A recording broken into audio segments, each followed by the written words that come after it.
le rappeur Mr. You, au cœur d'un immense bad buzz il y a 2 ans, a été écroué à la prison de la Santé de Paris, dans le quartier des personnes vulnérables, où sont incarcérées notamment les personnalités, rapporte Le Parisien.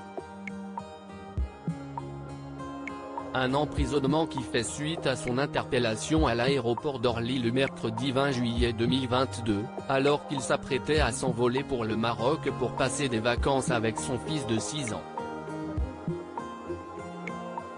Les fonctionnaires de l'aéroport se sont rendus compte, lorsque le rappeur de 38 ans a présenté ses papiers d'identité, qu'il faisait l'objet d'une fiche de recherche. Que lui est-il reproché ?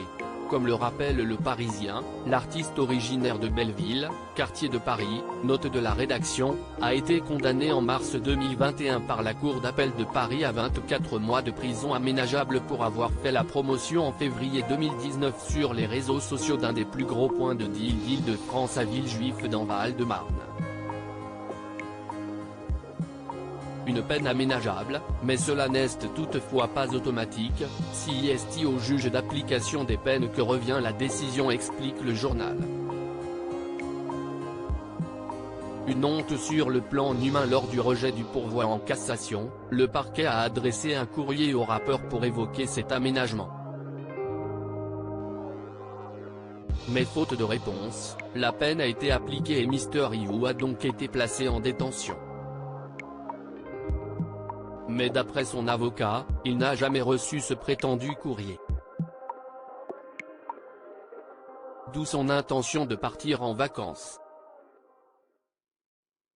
La mise à exécution de cette peine sans convocation préalable est une folie procédurale, s'est agacé Robin Binsart, son avocat. Si est une honte sur le plan humain dans un contexte où mon mandant a vu naître ses jumeaux il y a 3 semaines.